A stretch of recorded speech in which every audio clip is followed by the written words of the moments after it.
Welcome back to the Convo Couch, my herbivores. I am Pasta Jardula. And I'm Fiorella. And Johnny Sue is still spinning on those ones and twos. And right off the bat, big shout out, 121 Patreons. Fam, did you know that human beings aren't even herbivores? They're omnivores. But That's, the dolphin disagrees with Fiorella. The dolphin disagrees. And fam, you're the one who invoked the pink dolphins. You're the one who talked about, if the pink dolphin dies, we die. Because they're in the Amazon. And if they die, we die. It's true, fam. It's true. It's just not everybody's an herbivore. Just saying. All right, guys. 2 people over on the ROKFIN. That's not enough. ROKFIN. That's our other streaming platform that really takes care of the content creators, doesn't suppress their voices, doesn't shadow ban them, block them, or demonetize them. So please go on over, ROKFIN. You can sign up for free. And if you got a few extra bucks, you can give us that $9.99 a month, and you'll get all premium content across the board, whether it be Graham Elwood, Ron Placone, Nico House, who else is there? Jimmy Dore. Everybody's there. The Last American Vagabonds over there. I think what's his name is over there. I don't see him anymore. Maybe he blocked me. The Radical Independent. He's over there. He blocked Ungie. David, come on, get it back on there. Anyways, we have 31 watching now on the YouTube. Thank you very much, those Patreons and all that stuff. The shirt program, sending out 3 packages today. We got a 4th one to get tomorrow. I got to wait on another shirt. As you know, we donated all our shirts to the homeless in San Francisco, so we had to re-up and buy some new shirts. Also, Johnny, what did you put the new video on? Yesterday was the 6-year anniversary of Epstein's death, of Hiroshima, 75 years, Michael Brown, in Ferguson, and something else was yesterday too as well. I can't even remember. Well, Trump did sign an executive order. We'll get to that down the road. But, fam, we got to worry first about the Ruskies. Tell everybody about the Ruskies. The Russians are coming. Woo. Did you not know? They're coming. They're coming for you. So let's just start out with Case Study QB put up this video. And it has Zerlina Maxwell talking about how there were a lot of fake accounts pretending to be black that were supporters of Bernie Sanders, but she messed up and she meant to say Hillary Clinton. Because if there were any fake accounts that we found out, they were, especially the ones pretending to be black, they were Hillary Clinton accounts. So Zerlina Maxwell is literally this person that makes her living out of propaganda, out of just harassing progressives left and right, and that's all she does. I mean, that's really all she and she's been recently on Joy Reid. She's been recently in a lot of places, like, and when I saw AOC retweet her, I'm like, really? Yeah. Okay. Yeah. So okay, so let's just watch a little clip of what she said over here, because she started talking about the meddling. When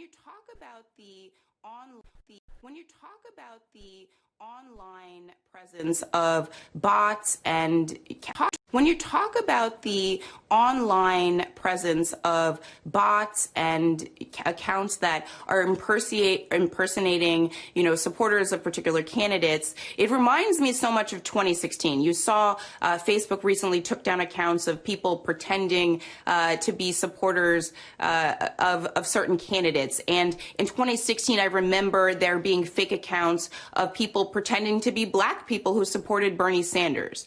And I'm worried about the voter suppression that can result from this type of misinformation. And so in your view, what can we do about the presence of those bots and those online accounts where people are impersonating American voters to misinform the public about particular candidates?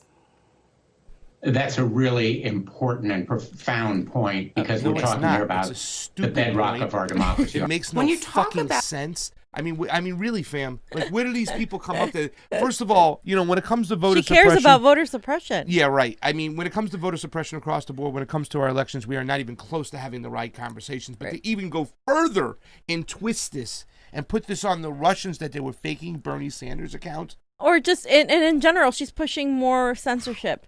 Oh, yeah, she is. You know what I mean? Like, it goes hand in hand. The people who are pushing Russiagate are pushing more censorship in the name of, like, foreign meddling. And it's funny to hear her talk about suppression, because the only votes that were suppressed during that primary were the votes that were for Bernie Sanders. And we all know that. We all know that they were not only suppressed, but they were completely pushed out. And it happened again this time. And not enough people talked about it, obviously, or did anything about it in 2016 because it happened again in 2020. Now, Nancy Pelosi, of course, she is the Speaker of the House. She is the Yas Queen, and she loves to match her masks with her outfit, which is really, really awesome.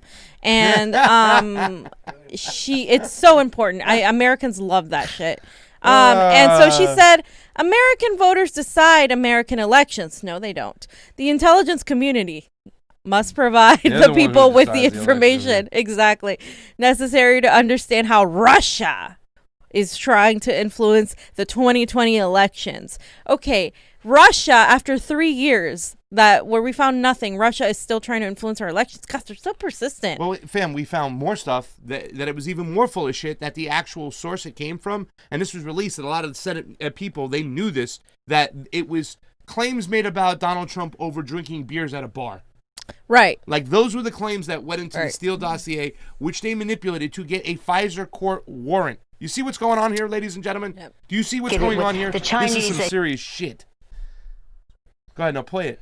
The intelligence community came out with a report this week that says that the Russians are taking, their words, a range of measures to undercut Joe Biden and to help President Trump get reelected. But they also said that China and Iran very much want to see the president defeated. Are you worried about foreign interference from both sides? No, in fact, what I'm concerned about in the intelligence report, and we have Leader Schumer and I, Chairman Schiff and Vice Chairman, whatever they call it in the Senate, Warner, have written to say you have to release the information, not sources and methods, but the American people need to know what the Russians are doing in this case, and the American people believe that they should decide who the next president is, not Vladimir Putin. They try to blanket it with the Chinese. They said prefer Biden over. We don't know that, but that's what they're saying. But they're not really getting involved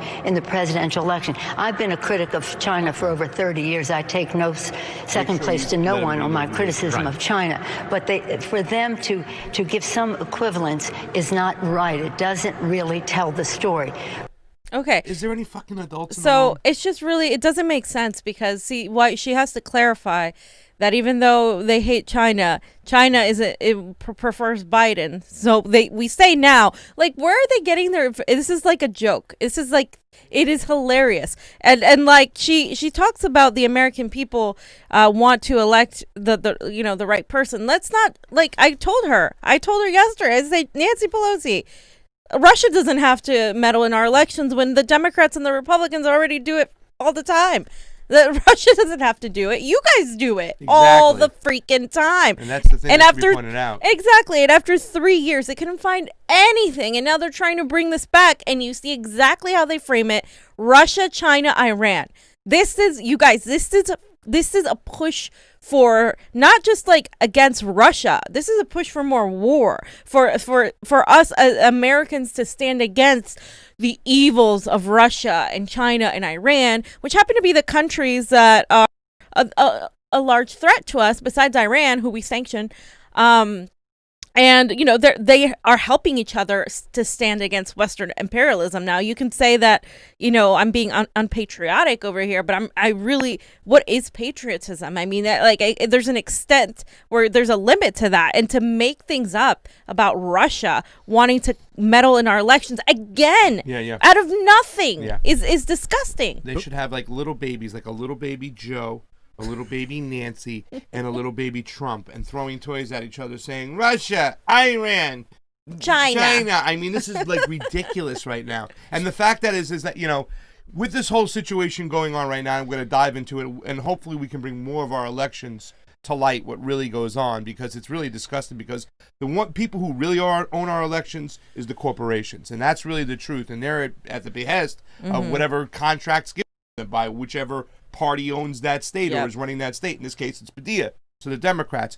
But the fact that they keep on doing this Cold War mentality, and a lot of people buy it, really. I mean, this is like children right now at this point. She really even went there and says, well, they said that, the double down for the Trump campaign is like, well, China and Iran want Joe. These are adults. These are the lawmakers here, ladies and gentlemen. We better pay attention to elections right now because we need to get some serious people in there because these people are Cold War antagonists and they're very, very dangerous. They're corrupt to the core. And I actually pulled up the document, the official statement by the Director of National Intelligence, directed by National Counterintelligence and Security Center, William Evanina. Election threat update for the American public. And it was a press release, and this is what everyone's referring to. On July 24, 2020, and issued a statement to the American public. So let's look at that. And it's the same statement. Oh, that was July. So he says that an unclassified overview of foreign threats to the 2020 election, offering basic steps to mitigate some of these threats. At that time, whatever, today we're making good on that promise by sharing additional information with the public on the intentions and activities of our adversaries with respect to the 2020 election. Foreign states will continue to use covert and overt influence measures in their attempts to sway U.S. voters' preferences and perspectives, shift U.S. policies, increase discord in the United States, and undermine Americans' people's confidence in our democratic process. So then they go to list, many foreign actors have a preference for who wins the elections, which they express through a range of overt and private statements. Covert influence efforts are rare. We are primarily concerned about the ongoing potential activity by China, Russia, and Iran. Jesus Christ. So here they listed out. They just make shit up. They make shit up. It says China. We assess that China prefers that President Trump, who Wei Xing sees as unpredictable, does not win re-election. China has been expanding its influence efforts ahead of November 2020. So if you don't want Trump to win, that doesn't necessarily mean you want Biden to win, right? Well, that's what they're implying. Exactly. That's what they're implying. But really think about this. When we talked about this last time about Russia, who they wanted, and they were like, Russia did want Trump over Hillary Clinton. Okay, I can see that, but at the end of the day, Russia, if they really wanted anybody and cheat for anybody, they would have cheated for Bernie Sanders. They would have cheated for the guy who is less likely to be aggressive on their border. Right. And that is both not Hillary or Trump. Right. You know what I'm saying? And Hillary, though, we would have been at war with Russia. Everybody knows that. I mean, everybody knows how she was heavily pro going to war with Russia. That's something that's undeniable even to this day. Like the fact that if Hillary were president, we would have been at war with multiple people. She was talking about going into the airspace, right? Oh yeah, well she was talking about a no-fly zone in Syria, no-fly zone, which pretty much means war with Russia. And she was also, remember, part of the whole crew to help push Obama for sanctions on Russia, which really splintered the relationship at the end of Obama's presidency. So it would have just been a continuation with Hillary Clinton, even more of a neocon than Obama, which is pretty bad. And it would have escalated to a point where we wouldn't like to see. Now, we've moved our attention to China now. I don't know if that's any better, but yeah.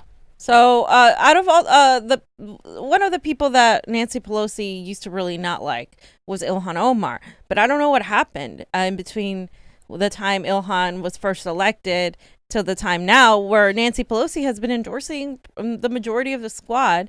I don't think she endorsed Rashida.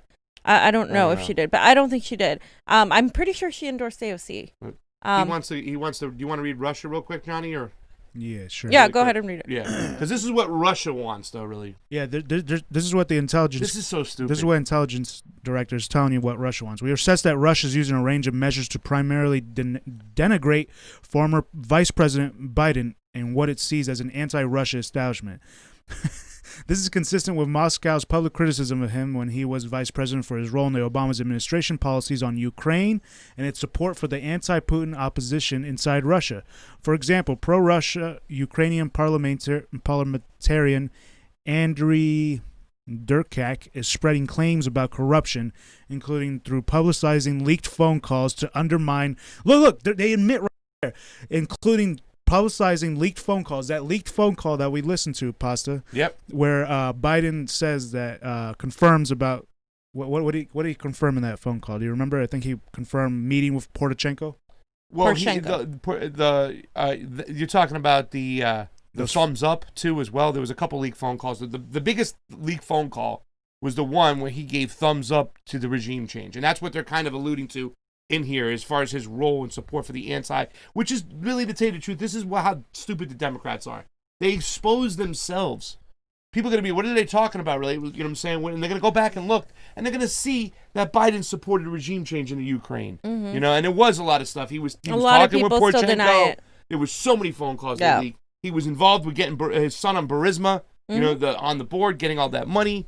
It was just, they were all carpetbagging, including Nancy Pelosi, whose son got a contract in the Ukraine after the regime change. Exactly. It's crazy, though. It says it right there. It says, what does Iran want? This is the next one. Oh, my God. Iran, it says, we assess that Iran seeks to undermine U.S. democratic institutions, President Trump, wonder why, and to divide the country in advance of the 2020 elections. Iran's efforts along these lines probably will focus on online influence, such as spreading disinformation on social media. Oh, be careful.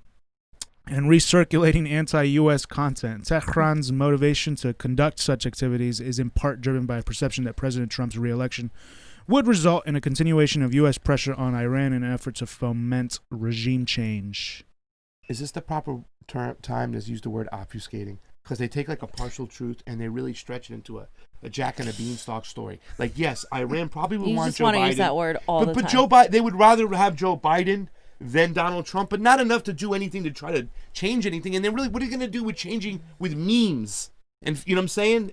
They're not going to do anything. Well, and the shame about it is, fam, and I'll just hand it off to you, is that they have taken this Cold War rhetoric, this friggin' boogeyman rhetoric, and gotten people away from looking at really who's fixing our elections. And that's the disgusting thing, because everybody's looking at Russia, China, and now they're throwing Iran into the mix. Meanwhile, our enemies are within arm's length, in the establishment, in the elites, to control things in their own house, not outside influence. And that's because people don't pay attention to foreign policy, so people don't know all this about Biden and Ukraine and Burisma and Nancy Pelosi's ties and even John Kerry's ties. All of these things people don't really know about. Like, I had a debate with somebody the other day, and he was trying to tell me that Trump is wants to go to war with Russia more than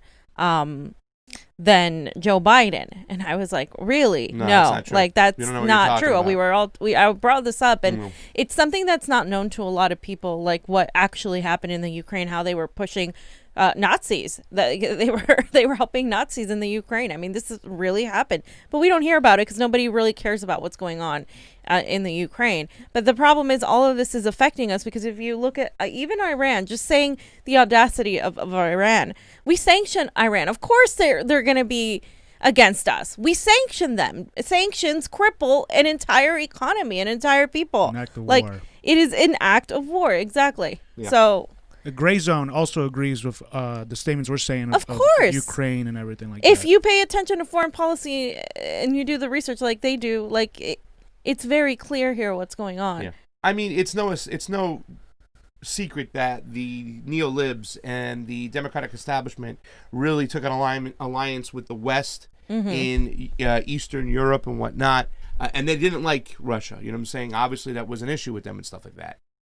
Whereas if, even the whole administration, and when people say that Trump wants to go to war with Russia more than the Dems, they don't know what they're talking about. Even when Michael Flynn got in, his whole attention was like, who cares about Russia? Russia's done. We need to look at China. China. All the focus has been on China, and Iran. Iran for why? Because Donald Trump does everything for Netanyahu. He's Israel's little bitch. He is. He does whatever they want, including moving the capital to Jerusalem. And then, therefore, he'll go against Iran and pull out a nuclear deal because he wants to do that for Israel. So if you haven't been paying attention, it's quite simple. The answers are right in front of you. All you have to do is look at them. And so going off of that, let me go back to who Nancy is supporting now, because all of a sudden she decided to endorse Ilhan Omar. And Ilhan posted on her Twitter, "In this house we fight. # for the people." And then she says, endorsed by Nancy Pelosi as Speaker of the House.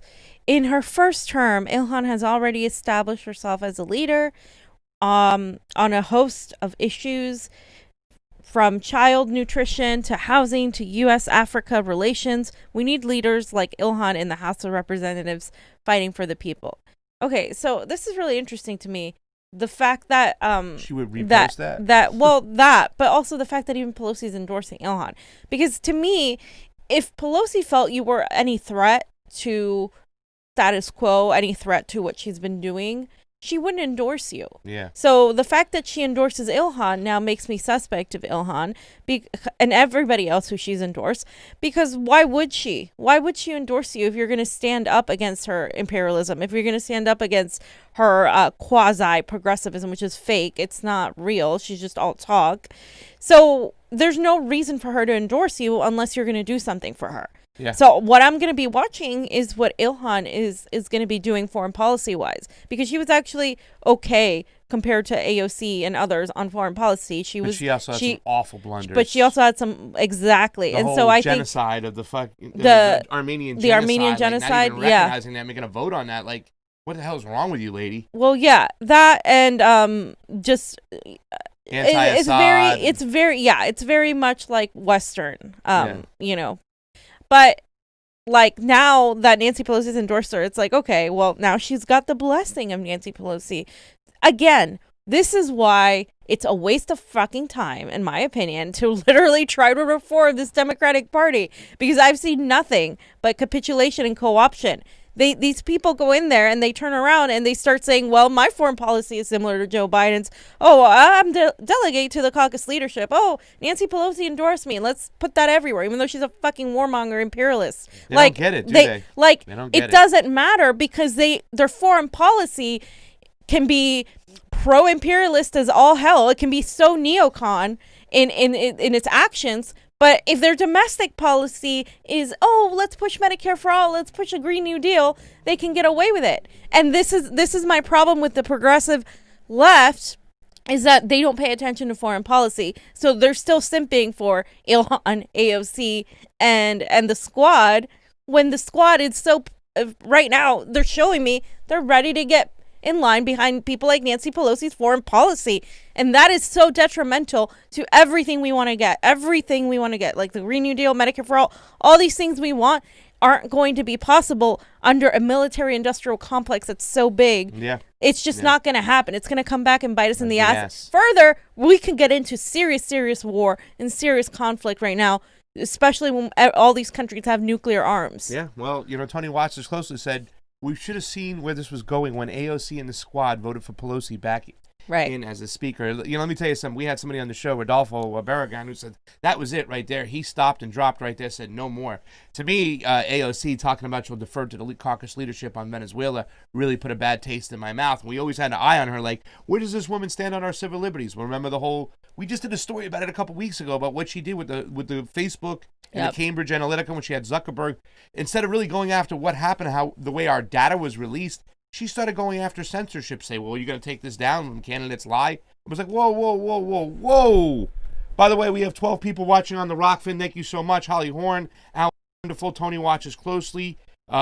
Progressive News Daily, Cam Schwari, Kate, Holly Horn. I said your name twice because you are that special. And Anthony Penza. We need more than 12. And how come we have 177 people watching on our YouTube and only 60 likes? Come on, ladies and gentlemen. Hit that thumbs up button. Help us out with the algorithm. Emble Med Fate, thank you for the super chat contribution. It is always appreciated on the couch. And this is a good one, fam, because it's on this topic.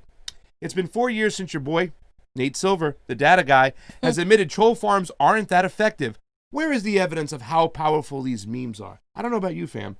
But that Bernie Sanders rainbow meme with the thing like that, that one got me. Yeah. That just changed my mind on everything. I was like, that's it. All thoughts out the window. This meme says it all. I got to go vote for Trump. There was a meme with Bernie dressed as Cinderella. That one did it for me.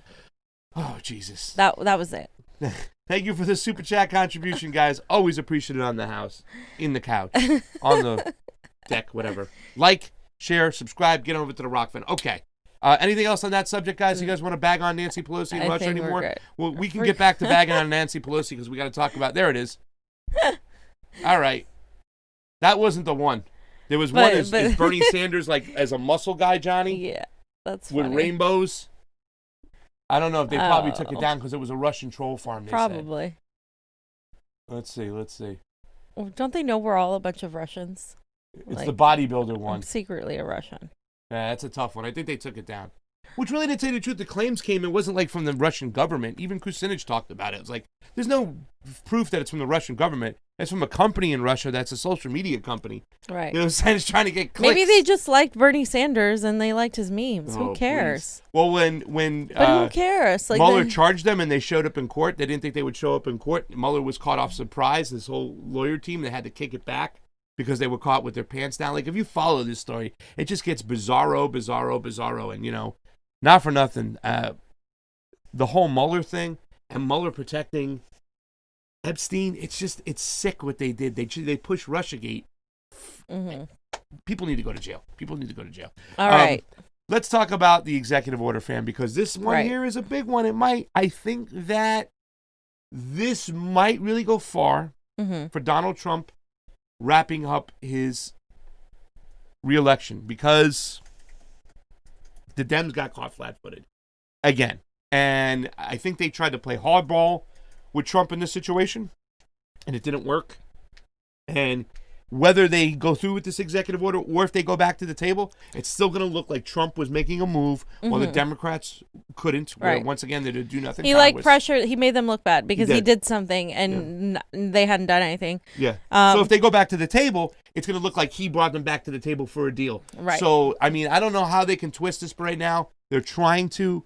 But let's go over Trump's video. Let's take it down. Let's start breaking it down about what this executive order was about, what Trump was not going to do. When it came to the HEROES Act, he was not going to let this stuff go through for the election. Right. Okay. And to be honest with you, as an election integrity activist, I want more reforms on our elections. Nobody's talking in the right place, but I would still like the conversation to go. It has got no place in an act right now where we just need direct assistance to the people. Not an 1,800-page bill. We needed a 4-page bill, get money out to the people, tape shit up until we can get shit done. We didn't get that. So let's go into this 213 to 313 real quick.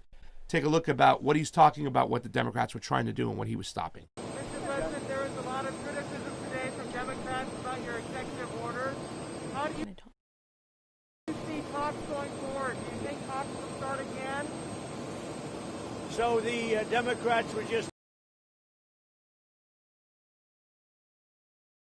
unwilling to do anything, and all they wanted to think about was how to steal an election. We discussed it yesterday, Jeff, where they wanted all sorts of things having to do with mail-in voting. They wanted no signature verification. They were asking for things that just had nothing to do with what we're talking about. And we've been going through this routine for a long time, number of weeks, and it was time to act. And actually, we've been largely praised. We have to get money out to the people. It was China's fault. They did this horrific thing. It was China's fault.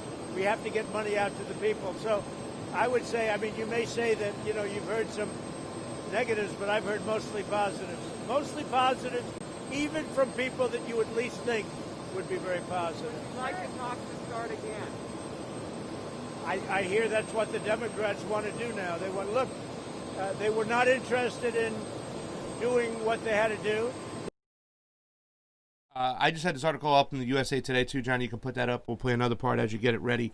But it says the fact check: the HEROES Act would eliminate state requirements for voter IDs in federal elections. It's a little unclear exactly what it would have done. What it would have done, but there was a ton of money inside. Where's the damn? I just lost the page.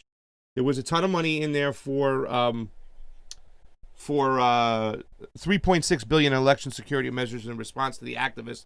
The politicians are concerned about holding elections amid the pandemic. So there was money in there for the elections. There were rule changes in the elections. It would have changed some of the laws. They wanted to go and amend pretty much an act. It said, where's it at? I want to make sure. They wanted to inside this here, they wanted to amend a certain act that would allow them, and if enacted, the HEROES Act would overrule those state laws as pertain to federal elections, meaning President and Congress, and simplify identification requirements across all the states by adding sworn written statement as applicable identification. Section 16.00004 of the HEROES Act would amend the Help America Vote Act of the 2002 legislation. So they were trying to make a move inside the HEROES Act to change some laws, to put some money there, And that's what they were talking about when it came to the Congress. Is like, you want $3 trillion in this act, and we're not going to give it to you. The Democrats meet you halfway consolidation was, well, just come down $1 trillion and we'll make it $2 trillion. And they said, nope, no way, whatnot. And that's why Trump jumped in for an executive act.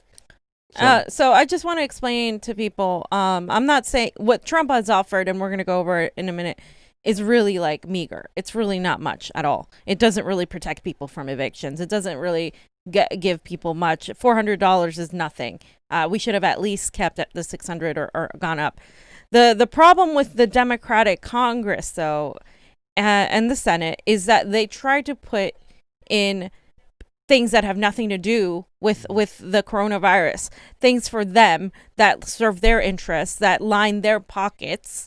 Okay, and both sides do it, but in this case, that's what Trump was referring to, that they filled this bill with all this crap that has nothing to do with it, and he even said it. So unfortunately, he can use that against them because they freaking did it, and that's what's part of the delay that nobody talks about. It's not as simple as, oh, the Republicans don't want it. Yeah, a lot of them are assholes, and they don't want to give people anything, and they just want to give it to the corporations. But it's also that on top of that, you have Democrats trying to get their interest in there.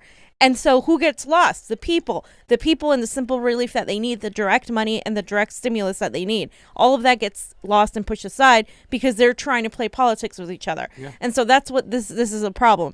So Trump coming in and saying that is important. Yeah.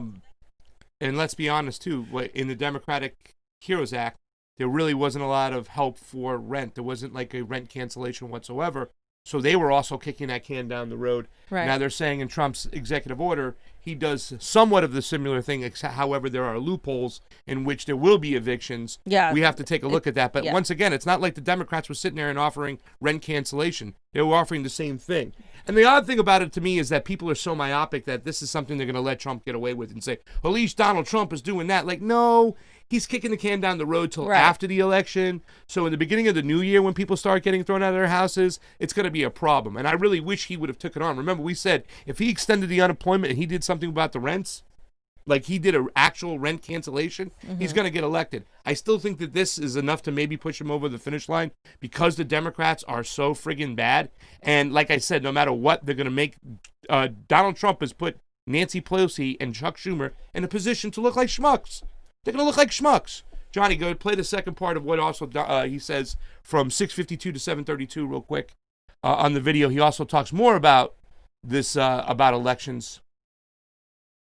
Interesting stuff here. But there's some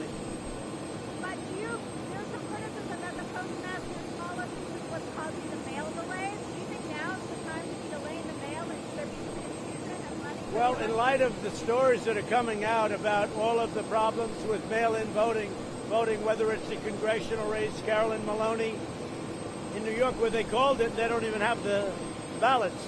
The whole thing is crazy. There's one that just came across my desk, and I'm going to look into it, but I hear it's a catastrophe on mail-in voting. We just can't have that. It's you got to have an honest election. And if it's not going to be an honest election, you have to call them out. Mr. President, you were in the...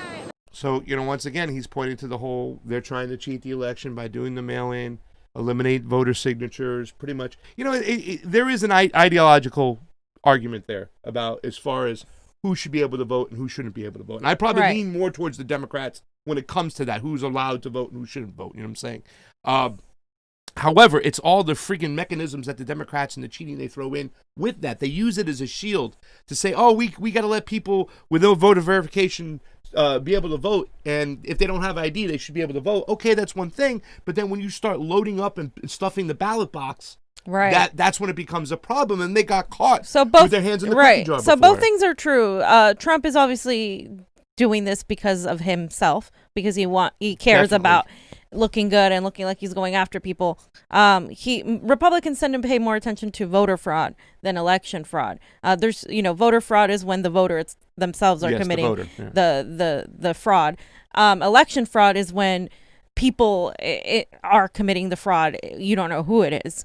And then voter suppression is obviously the long lines, whatever. So the Republicans usually implement voter suppression tactics. like ID laws, etc. But the Democrats do a lot of the voter fraud or the election fraud, where they are going the machines in general, both parties, right? The machines are proprietary software.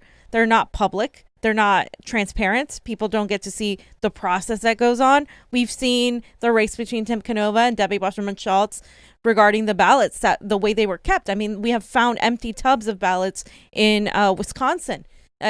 These past primaries where the ballots weren't counted. There were tubs of them. This isn't something we're making up. This is real. You can definitely tamper with envelopes and vote by mail. Now, a lot of people argue, like our friends in Washington State, because they do this like on the regular, that it's actually better, and you tend to have less corruption in the elections, in the primaries, because they can go and find the ballots and the signatures. So what they do in Washington is, like, if there's a signature that they say, oh, it's not matching, you go find the person and you verify the signature. It's like chasing ballots is what you can do. So they reportedly have like some of the better elections. However, Washington is one state. If we had just straight up vote by mail in every state where there are interests and politicians that seek to benefit from whoever gets in office, then it won't necessarily work, because we're not tackling the full crux of the problem, the source of the problem, which is our entire election system has to be revamped. Yeah. And they have their issues too with their mail-in problems, with their mail-in votes too as well. You know, where it's coming from. It's an independent company once again, kind of like giving up all the data, and you know, a friendly mail-in company. If you're like, for instance, if I'm a friendly vendor and I, you know, and the establishment comes to me and says, do this, do that, do that, I can really affect the results, because the audit process is ridiculous in California, especially Los Angeles. It's like 1% in Los Angeles. So I can load, like I said, if we were to peel open Los Angeles's ballots and if we were to do an audit in Los Angeles, I bet you'd see a lot of unjust, not earned votes for Joe Biden in the mail-in ballot section over there, because that's where a lot of them came in early. So, you know, then you throw in the voter suppression, these lines keeping Bernie Sanders voters from voting, and now you just have the perfect storm. If you need any more help, the back of the end, you got proprietary software, you can fix it back there. But the important thing is to understand that these attacks are coming from within arm's length. They're not coming from China. They're not coming from Iran. They're not coming from Russia. They're coming from help of the legislation and independent actors within our country, elites, you know what I'm saying, corporations. Let's go to on extending the unemployment benefits parts, because this is the thing that I think that we need to talk about, and it really might put Donald Trump over the top. 349 to 442. Jonathan, on the issue of the unemployment insurance for $400, there are some criticism from Democrats saying that a lot of states can't afford to do their part, to do the $100. Would the federal government up what they're willing to give? Yeah, we have a system where we can do 100% or we can do 75%. They'd pay 25%, and it'll depend on the state, and they'll make an application. We'll look at it and we'll make a decision. So it may be they'll pay nothing in some instances. It may be a little bit like the National Guard. You know, the National Guard, as you know, sometimes will pay all of it depending on the tragedy or whatever it may be, the disaster. And sometimes the state will pay 40%, 25%, 10%, or nothing, depending on how it works out. So this will be, we can make a decision on that on individual states with an application. Okay? So in the article, Johnny, that I put right below that, there's just one part it's kind of highlighted. It says 300 comes from the federal funds. If you go right there, 300 comes from the federal funds and 100 to be paid by the states. So the president has revealed that 300 of the 400 will be paid with federal money, while the states would have to make up the remaining 100. According to Trump's executive memorandum, the renewal of enhanced unemployment insurance takes effect as of August 1st, with job seekers able to claim extra benefits retroactively up to that point. And it is the last until Sunday, 6 December, or when the balance of the Department of Homeland Security's Disaster Relief Fund falls to $25 billion, whatever happens earlier. According to the memorandum, there is currently about $70 billion in the DRF. So what he's saying is that pretty much you get your unemployment benefits from your state. So for instance, if $400 is the average, which is locked out on, the federal government will come in, put in $300 extra on top as long as the state puts $100 there. And if the state can't afford it because they're out of those funds, then therefore they can apply for a waiver, and the federal government will put the whole $400 on top. I think this is something that Donald Trump did, where he goes, look at my Republicans, look at my Democrats, because here's the thing too, with the Republicans, they wanted this $400, and he even said in his speech he wanted to provide some incentive. He felt $600 was making it too much incentive for people to stay home, where $400 was more of an incentive for some people to go to work. Your thoughts on that? Yeah, that's fucked up. Like, is $600 is a minimal. By the way, $600 a week is $15 an hour working 40 hours. That's $600 a week. Yeah. Just so you guys know that's what we should all be making, minimum wage. But that's unfortunately not what some people are making. They're not making a living wage. So for the first time, some people are making a living wage, and they think that's too much because they want us to be making slave wages. That's really what's going on here. They are so easy to give money to the corporations but they won't give us, the people, anything. And people aren't doing enough to demand it. We could all be doing much more to demand it. Now, the issue I have with the $400, it's something, but doing the whole $100 has to come from your state is going to be a big problem, because Trump doesn't like states like California. And I don't know what Gavin Newsom's doing with our money. Like, so it's kind of like, yeah, but you don't put the people in between your fucking politics with the governors. You just don't. You automatically give people direct aid, not dependent on the state. I think that's a mistake. That's what he's getting a lot of backlash on, and I think the backlash is right, because you shouldn't put that on the people, because then people will suffer delays because of the politics. Well, I don't like democratic states like California, so you know what? They have to pay it. We are literally out of money. Like California, but you know what would happen though? Yeah, but because once again, California's also been giving money to contractors that don't deserve that money, instead of going into the pockets of the people, and that's what he's doing. He's playing politics, because if a state like California play politics with people's money, though. I understand, but once again, the Democrats are not doing anything. He's at least doing something, and that's the perception it's going to come off here and whatnot. So, when he says, well, listen, I'm going to put in 300, the state has to put in 100. And if California he's putting it on them. If California goes, well, we don't have the money left, and he's going to say, well, what did you do with all the money? And then people are going to start looking like, what did Gavin Newsom do with all the money? He's making it a point so that they'll have to look at their own governors. Yes, is he playing that stupid politics about Democratic governors? You know what I'm saying? They're awful and their states are run down. We have to look at them. He's still playing that game and hitting that tune. But the fact that he's just saying we're going to pony up 300, and if you have to put the 100, if the state doesn't put the 100, then he could also come, well, I'll put the extra money in there, and he's going to look like a hero again when the governor's sitting there trying to play politics with him. He's positioned himself with this money to make moves and make himself look like the hero. Right. McConnell wanted 200. Yeah. Okay, McConnell wants like 200. McConnell's a piece of shit. Oh my God. Know that. So but this move he's made is going to. It's very political though. Like, it's very calculated and political, I think that's why he's getting also a lot of hate. I don't think that move is just like everybody loving it. I think it's also a lot of people being like, well, why don't we just get the money directly? Bottom line, like, both the Democrats and the Republicans are wasting our time. They should just be giving people direct funds, like many Congress people suggested in the early times, like people like Tulsi, people like Rashida suggested. That's it. You give them each on a card, give it to them. That's it. Every month. And now we're not. There's not even a stimulus package included in any of that. So that's not a lot of money, you guys. It's really not. Yeah. Well, I said people are very myopic when it comes to this shit, and you know what I'm saying, they're going to get that money, I think, and they're going to make it look like the Democrats are the ones who kept it from them. So we'll see how this plays out, but the fact that they couldn't get anything through, they put Trump in a position to make himself look good and themselves look stupid. Even when Ro Khanna says, like, well, meet us halfway, come down $1 trillion, we'll come down $1 trillion, you come up $1 trillion. It's like, it's $1 trillion, dummy. It's $1 trillion. You gave $2 trillion in the CARES Act. You kicked all this money up to all these corporations. You didn't do shit. Now you're trying to come back and circle the wagons. That's why the Democrats just stink. Fam, we have a lot of concern about what happened with Social Security, because one of the 4 executive orders was the payroll tax cut, and the Democrats are harping that he's going to take that money away from and gut Social Security. Take a look at what he says about Social Security. Did you say that you want to permanently cut the payroll tax, or is it just a temporary cut? It may be permanent. We're looking into it. Right now, we have it cut. It's going to a certain time, as you know, and we'll take it out till the end of the year, and then I'm going to make a decision as to, number one, an extension, and number two, making it permanent, and no reimbursement. What about Social Security? That funds the Social So, Security. yeah. Well, what we're doing is we reimburse through the general fund, not through Social Security. This will have no impact on Social Security. We're going to, through the general fund, reimburse. This will have zero impact on Social Security.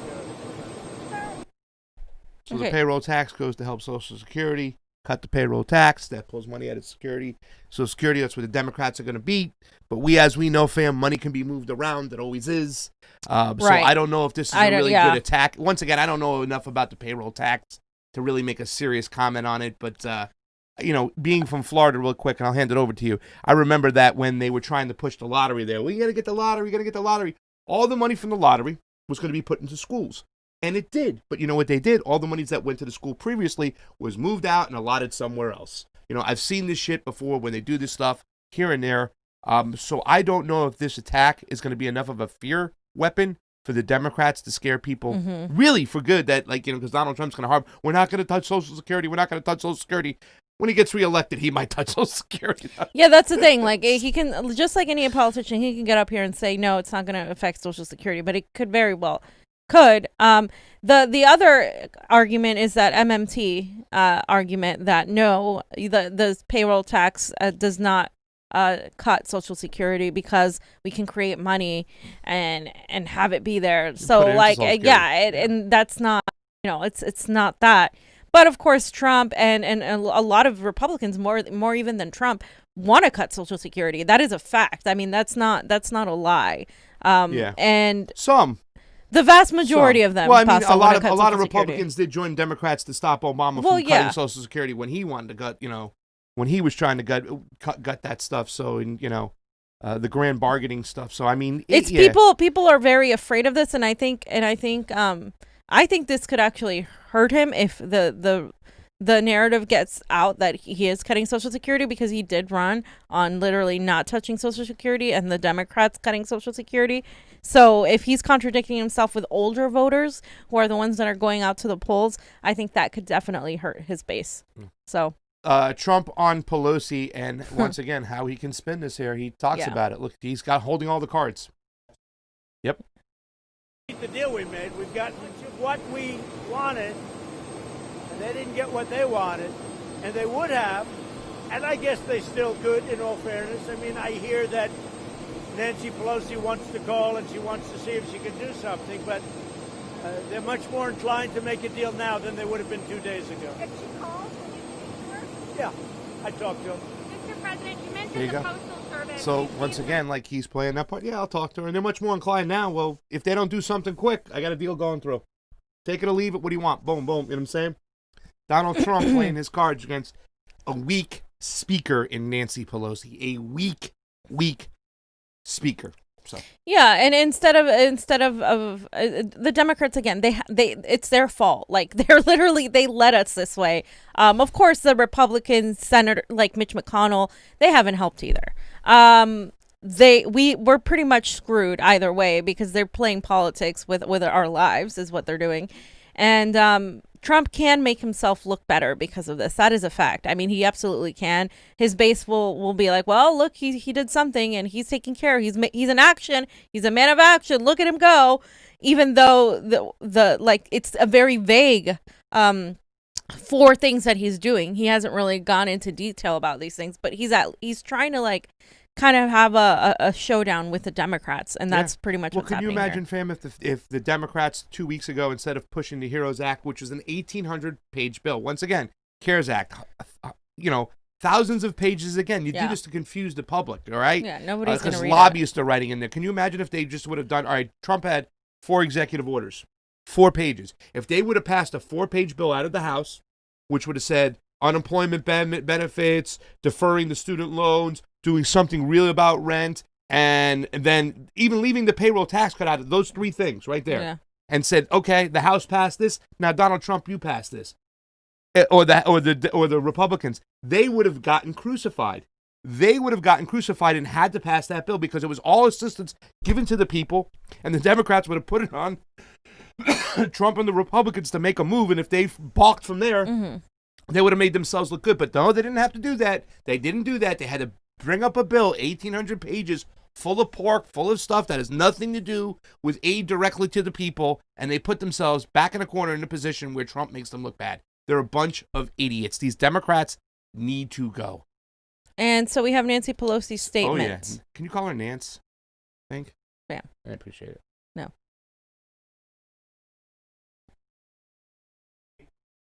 Yeah, the tweet says, today's meager announcement shows President Trump still does not comprehend the seriousness or the urgency of health and economic crises facing working families. These policies provide little help for families. I mean, she's just Nancy Pelosi. I mean, what can she do? What can she do? It's the whole thing. He doesn't know what he's doing. She wrote he's a whole stupid. thing on a statement. Pelosi Schumer joint statement. If you guys want to read it, I'm not going to read the whole thing. You don't want to read that joint statement? Can you read it like Nancy? No, it's a bunch of freaking platitude salad, you guys. Like, basically. There it is. So. I mean, Jesus Christ. And then she says we need to pray. Possibly. Oh, yeah, fam. I had to put this in here because, Nancy Pelosi's found a way. Yeah. Let's pray. Let's pray. What did she say? Going to resume, or are negotiations dead? I hope so. We have a big difference, and here's why. For example, millions of children in America are food insecure, and their families as well. But I always like to focus on the children. In our bill, we have tens of billions of dollars to address the hunger needs in our country, which are there normally, but exacerbated during the pandemic. We have tens of billions of dollars. They have $250,000. So do they care? I have a prayer that I say, let's pray for those who are hungry. Let's pray harder for those who will not feed them. Then we go to the Princeton. I don't want to hear her anymore. I can't hear her speak anymore. I just get nauseous when I hear this woman speak. Oh, my God. She's sending out thoughts and prayers, just like the Republicans send out when there's a mass shooting. She's giving you the thoughts and prayers instead of taking action. If she wanted to, we could have a UBI. We could have, at least, if she got everybody to go against the Republicans, 100%, I think we could get much more than what we've gained. And Bernie. Can I do it? Yeah. President Trump, stop being a phony. Your executive order on housing is a cruel joke. Your eviction moratorium won't prevent one tenant from being evicted or provide 1 red cent to pay the rent. 40 million Americans are in danger of being evicted. Stop lying and cancel the rent now. It's funny because in the HEROES Act, Bernie, there wasn't canceling the rent. Just want to say that. So here's the thing. Just want to say that. There are people that are like Bernie that are attacking him like, okay, you need to cancel rent. You need to do more than this. But the thing is, Bernie, neither Pelosi nor Schumer nor the majority of those Democrats want to cancel rent either. So while I agree with everything Bernie is saying, I also think it's obviously not just Trump that's opposing the cancellation of rent. It's a bunch of Republicans and a bunch of Democrats that refuse to cancel rent. And just so overall, let's just go over the 4 things that he's going to be that he put in his executive order. Number 1, it delays the payroll tax collection for those making under $100,000 a year. 2, unemployment aid is sort of extended at $400, meaning what we already went over, the $300 plus the $100 if the state can afford it or they have to apply for a waiver. 3, top officials can consider halting evictions. So just so you guys know, I read a little bit of that. It basically means that the top officials can consider, they can see, it's up to them if they're going to grant the eviction. So it's not an eviction extension, really. It's the possibility, if they feel like extending the eviction moratorium, that they can do that. And 4, the student loan payments are deferred until December 31st. So that's that. Everything else is pretty vague.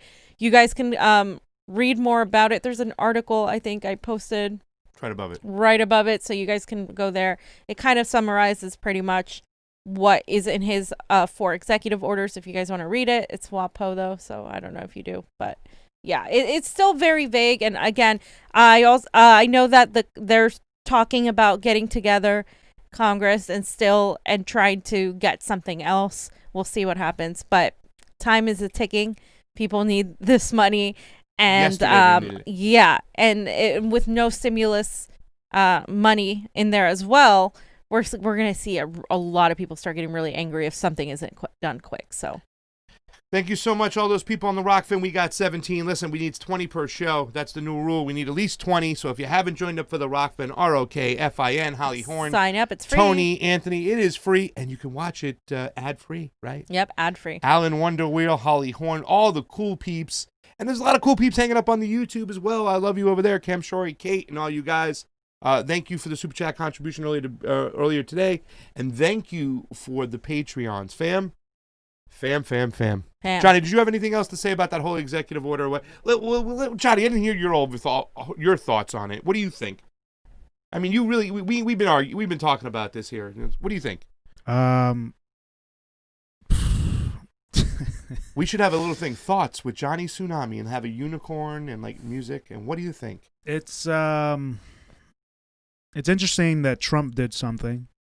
Well, he's trying to get reelected, yeah.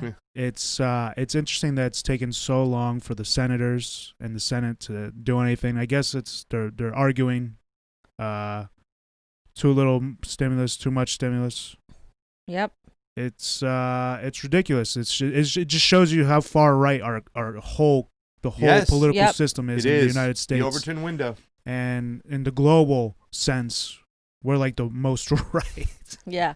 We're pretty bad up there. Poland's pretty bad. Yeah, Poland's probably bad. There's a few. There's a couple other countries that are bad, but like once Saudi again, Arabia's to say that we're bad. like, oh, the land of the free, home of the brave, whatnot, and yeah. The thing that's a shame is that often we talk about this, fam. You kind of hit this point that we push people towards this way because we defund education, we starve people economically, so now they're at each other's throat. There's such a gap between the rich and the poor. I mean, it's just like we cause these problems. We throw fuel on the fire, and we haven't been able to get a hold of it yet. And one of the reasons why I haven't been able to get a hold of it is the election situation that we have to take on. And one of the biggest problems we have is imperialism, right? Yep. Empire education, Johnny. We talk about it, whatnot. Who's a coup? There's a coup. Everywhere a coup. Old American had a coup. Now it's in Belarus. Fam. So there's a coup in Belarus, and it's basically the U.S. and NATO. Well, it's pretty much creeping. It's pretty much there. Not yet. It's pretty much there. The U.S. and NATO are attempting to overthrow the what they consider an authoritarian governor, an authoritarian leader. I'm sorry, an authoritarian president.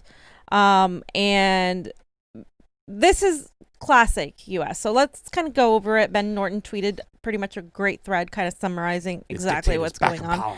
And basically he's saying the U.S. and NATO are attempting to have a color revolution to overthrow the government in Belarus. The only remaining, by the way, Belarus is the only remaining ex-Soviet state that still has socialistic policies and state control over the economy. Stratfor, the shadow CIA, is admitting they want a neoliberal Western puppet regime, and he cites the Stratfor company right there. Yeah. And then he says the U.S. government propaganda outlet RFE/RL is doing nonstop coverage, amplifying the neoliberal opposition in Belarus, acting as its megaphone. And so here they say thousands of people gathered in Minsk in support of the opposition presidential candidate Svetlana Tsik. I can't say that. Hanuskaya. After she had to cancel her campaign event. Okay. And then he goes on to say the neoliberal opposition in Belarus was being advised by a high-profile Washington analyst and Harvard Uni fellow who worked on the Obama campaign and was a senior advisor to many opposition and presidential candidates in Russia, Georgia, and Ukraine. Even the neoliberal U.S.-dominated World Bank had to reluctantly acknowledge the fact that Belarus decreased poverty from 41.9% in 2000 to 5.7% in 2016. Belarus reduced the poverty rate faster than all other countries in the Europe and Central Asia region. And the fall of the poverty rate in Belarus reflects the inclusiveness of the country's economic growth. Belarus exhibited the highest rate of growth of expenditures of the bottom 40% of the population during the period of 2006 to 2001, at a time when the opposite happened elsewhere. Yeah, it did. And in Belarus, government taxes and spending help shift money from the rich to the poor. Direct transfer pensions, in particular, are the most equalizing and pro-poor of the fiscal interventions in Belarus. Direct transfers and direct taxes lower the national poverty headcount by 17%. The U.S. has activated its Color Revolution network in Belarus, which is trying to overthrow the government. By the way, this Belarusian opposition media outlet is funded by numerous Western governments and billionaire oligarchs who bankroll regime change efforts. So while there's a lot of media citing that everybody is in favor of overthrowing this dictator, he's saying that these outlets are all funded by the U.S., NATO, and these pro-Western regime change people, oligarchs. U.S. propaganda outlet Radio Free Europe / Radio Liberty. Anything with the word liberty, I'm suspect of. A CIA cutout that was originally called Radio Liberation from Bolshevism, which, by the way, I freaking love the Bolsheviks, is churning out constant coverage of Belarus, of course, acting as a huge megaphone for the neoliberal opposition. This Color Revolution leader in Belarus is entirely funded by the U.S. government. He is an analyst at U.S. government propaganda network, USA GM Gov, a Václav Havel fellow at the CIA outlet, or cutout, RFERL, VP of the U.S. government-funded D.C.-based alumnus of American University, which is one of the better political universities to go to. He says they're not even hiding it. This Belarusian regime changer leading the protests is an employee of the U.S. government. He boasts of working for numerous U.S. government propaganda outlets, which are CIA cutouts. His org, DigicomNet, lists the U.S. State Department as a partner. So you can go right here, and here it is. Franak Viakorka. And easier name to say. The digital media strategist for U.S. Agency for Global Media, head of the training at the Digital Communications Network, award-winning filmmaker, blah, blah, blah. Okay, and it says he works for the research media analyst for the U.S. Agency of Global Media. Franek is a frequent speaker and an advocate for democracy and personal freedom. People advocating for democracy and is like really like code words for everything we hate. We're going to remove this guy. Right. Our own guy in. He has served as a creative director for the Belarus service of Radio Free Europe, Radio Liberty, vice president for Digital Communications Network, blah, blah, blah, blah, blah. Okay, so you guys can see that. Wait, the National Endowment for Democracy? No. Yep. Freedom House? No. Open Society Foundations? Oh, the trifecta. Yeah. Please. So there you go. There's that. And yeah, so that's pretty much we should have Ben Norton on this show. We will. We will have Ben Norton tomorrow. When? Tomorrow at 2. Tomorrow Ben at Norton talking China. China maybe and a Belarus. little bit of Belarus now, because we have to get on this because we'll show the police force, because this is a situation here, fam. Really, to tell you the truth, it's very, very complicated in Belarus, because a lot of people in Belarus kind of refer to the leader as the last dictator of Eastern Europe of sorts. He has played both sides of the coin. In other words, in Ukraine, he kind of funded some of the Western Ukraine, provided them weapons against the Eastern Ukrainian, which was kind of Russian-backed people. So, and just recently, there was a arrest. Okay, last week, I think we're going to put this up real quick. Those are the police force. Johnny, is that L.A. or is that Belarus? What do we got? Take a look.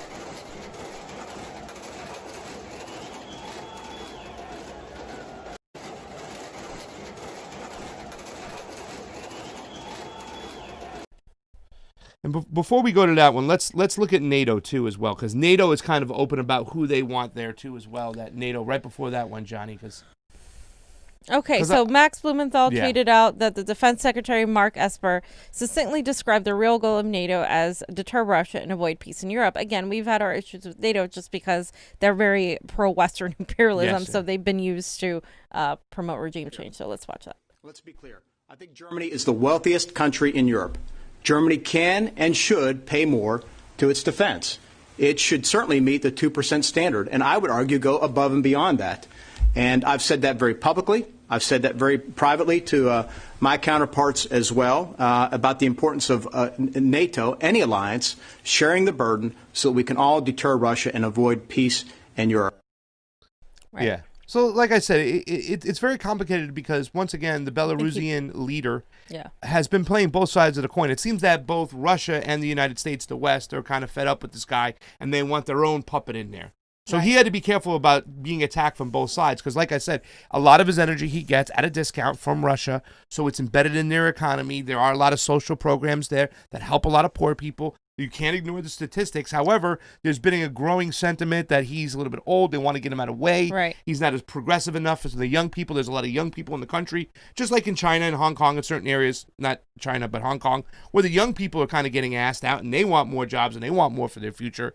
So he's had to play both sides. Now, there was a situation last week that happened, fam, where there were some Russians that got arrested where the Belarusian government was saying they foiled an agitating coup attempt by the Russians now. The other side. Take a look.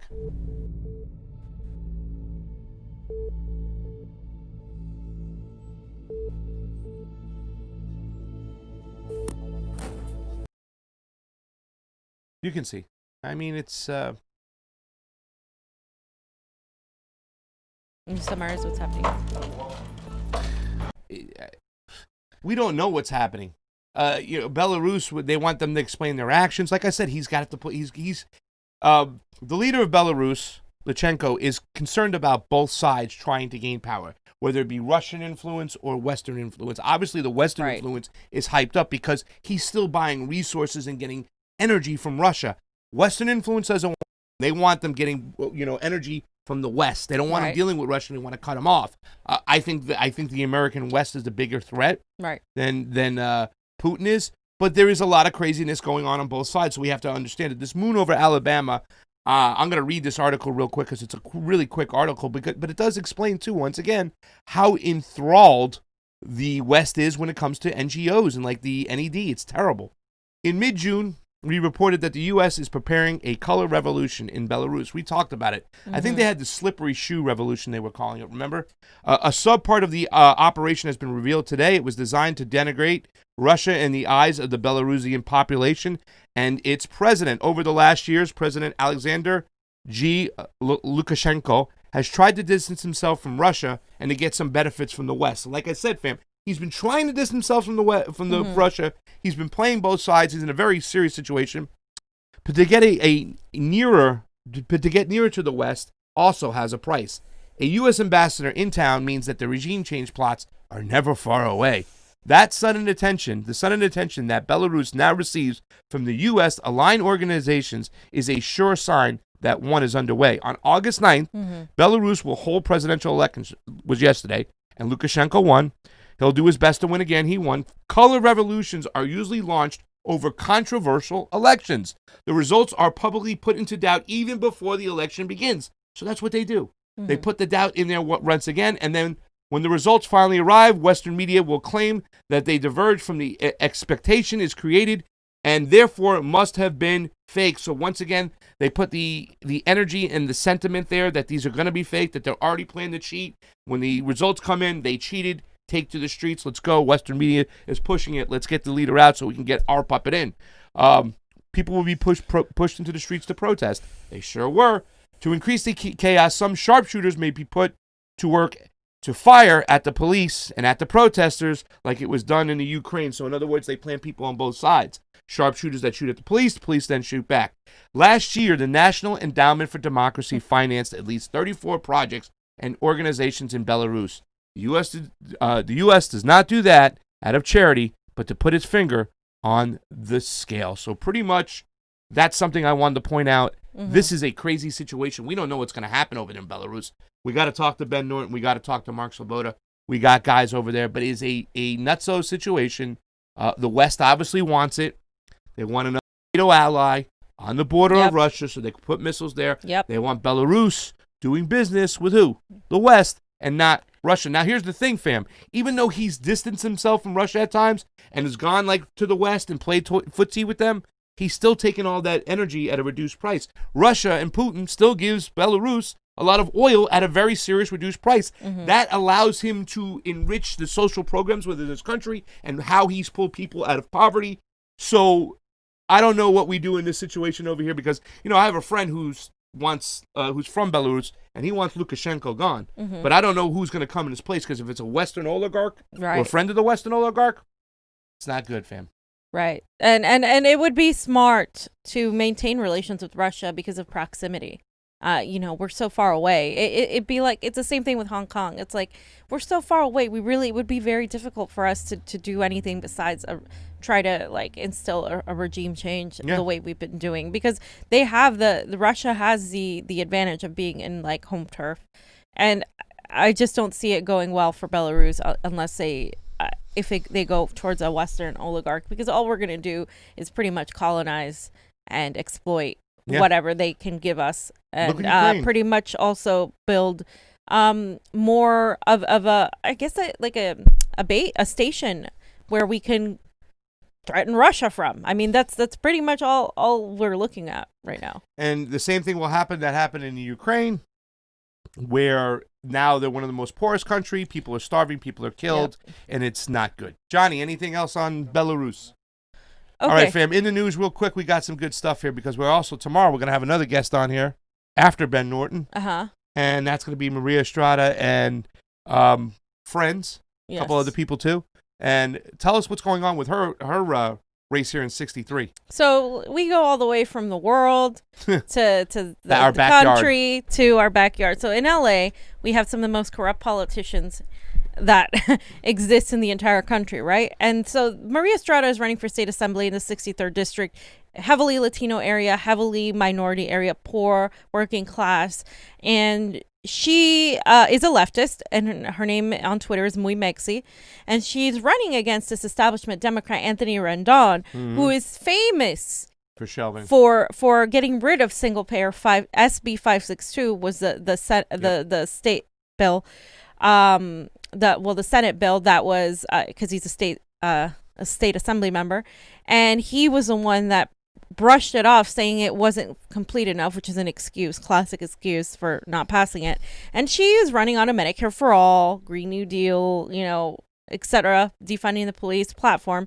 And her, if you go on lavote.net and you go straight to that link I have on my Twitter, you can see that when you search her name, you won't find it. And I have a video below, Johnny, on this thread where you can show how she... I don't know where is it. There it is. Okay. And that you put her name and she doesn't appear, but you put state assembly and his name appears. This is for the 63rd districts. So the link is directly there. She already made the top 2 in the jungle primary. She never had to turn in any other paperwork. Last time she ran, she claimed that she was cheated, and a lot of evidence supports her that a lot of people never got their vote by mail ballots. A lot of people weren't.